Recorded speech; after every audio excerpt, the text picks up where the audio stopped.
There are times in your life when you're not going to be happy, and then what are you going to do? Your goal is demolished.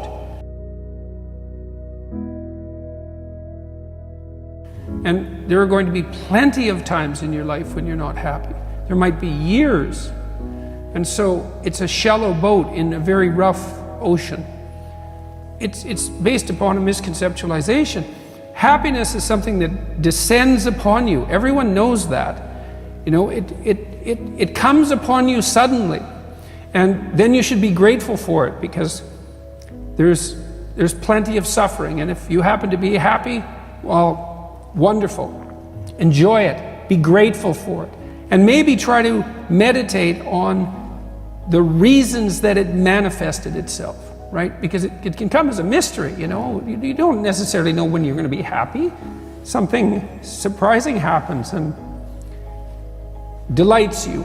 And you can analyze that. You can think, well, I'm doing something right. I'm in the right place right now. I've done something right. Maybe I can hang on to that. Maybe I can learn from that. What you should be pursuing instead is, well, there's two things. You should be pursuing who you could be. That'd be the first thing. It's like, because you're not who you could be, and you know it. You have guilt and shame and regret, and you berate yourself for your lack of discipline and your procrastination and all your bad habits. You know perfectly well that you're not who you could be. And God only knows who you could be. And so that's who you should be that's what you should be striving for. And associated with that, you should be attempting to formulate some conception of the highest good that you can conceive of, that you can articulate. Because why not aim for that? It's like your life is short and it's troublesome. And perhaps you need to do something worthwhile with it. And if so, then you should do the most worthwhile thing. And you should figure out what that is for you. And part of that's definitely going to be to develop your character as much as possible, to dispense with those parts of you that are unworthy. And then maybe, if you're fortunate and you do that carefully, then happiness will descend upon you from time to time. And that's the best you've got. And then also perhaps during sorrowful times, or worse, evil times, the fact that you've strengthened your character and that you're aiming at the highest that you can conceptualize, that'll give you the moral fortitude to endure without becoming corrupted during those times, and to be someone who can be relied upon in a crisis. There's an aim. You know, one of the things I've told my audience is, the young guys take to this a lot. I said, you should be the strongest person at your father's funeral, right? Well, that's something to aim for. It's a transition, a generational transition, and it means that, well, all the people around you are suffering because of their loss. They have someone to turn to who can illustrate by their behavior that the force of character is sufficient to move you beyond the catastrophe. And you need that. And that's a great thing to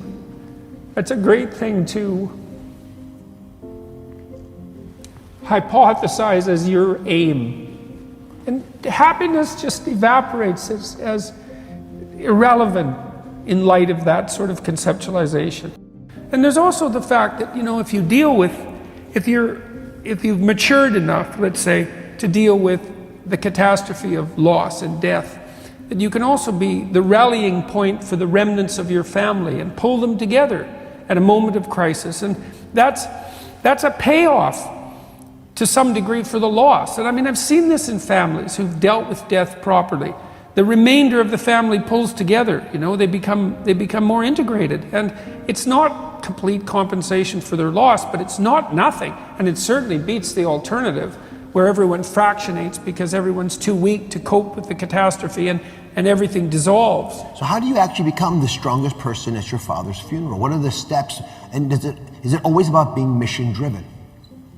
Well, the mission is the improvement of your character, the constant improvement of your character. And I think a lot of that's done in dialogue with your conscience. It's like your conscience is always telling you, Socrates said this thousands of years ago, your conscience is always telling you what you shouldn't be doing. And one of the things Socrates said was what discriminated him from the run-of-the-mill person, and why perhaps we still know of him so many thousands of years later, was that when his conscience told him not to do something, he didn't do it. He stopped saying the things that he shouldn't have been saying, and he stopped doing the things he shouldn't have been doing. And that's a start, you know. That's a discipline, I would say. That's the ability to follow a certain kind of intrinsic discipline. And maybe that's merely the cessation of evil. That's not exactly the same as the pursuit of positive good. Let's say you haven't got there yet, but that's a start. You clear away the obstacles from your vision by ceasing to engage in those activities you know to be wrong.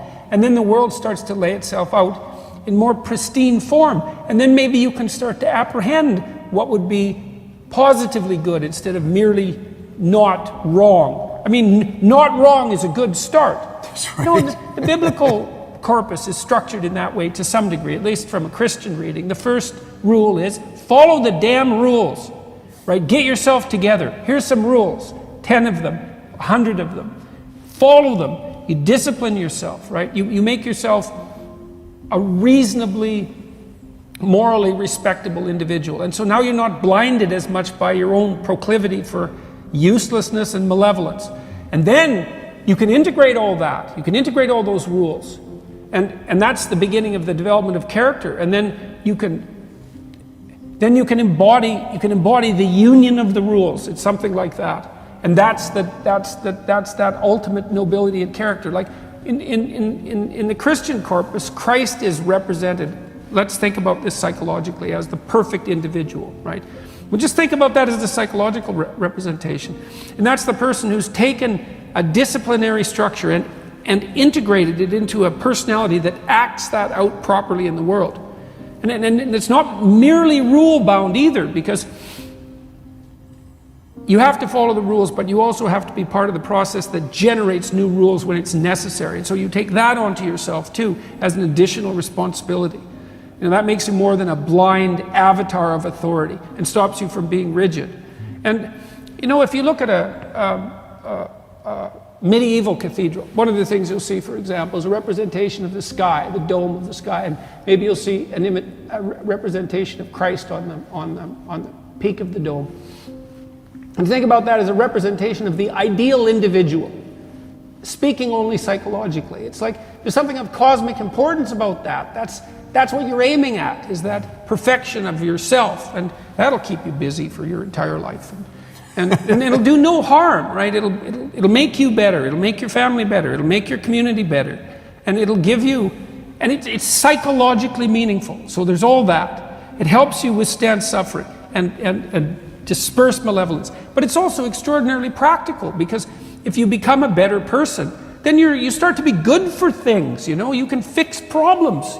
You can handle a funeral. You can handle a difficult situation, you know? And so it's not only that it's psychologically meaningful to pursue the highest of goals and the development of your character, but it's also the best possible thing that you can do practically here and now in the material world to make it less terrible than it might otherwise be.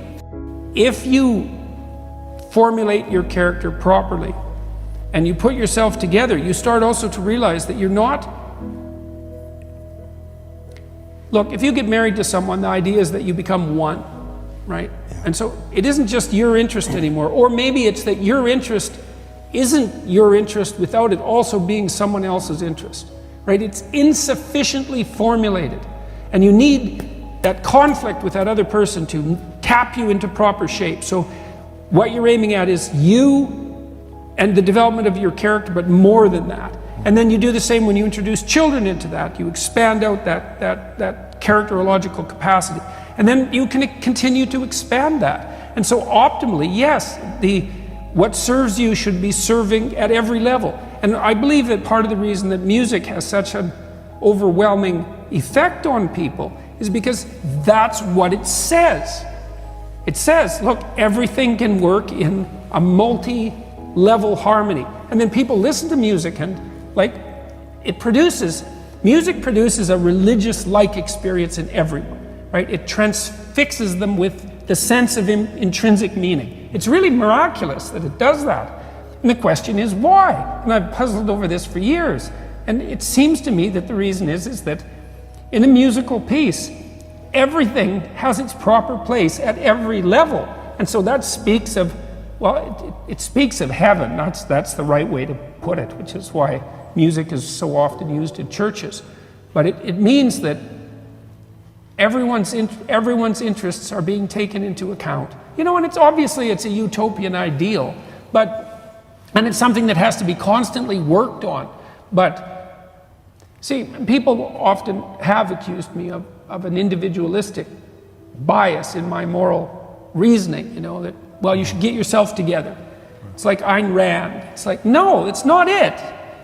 You get yourself together so that you can get your family together, so you can get your community together, so that you can get the world together.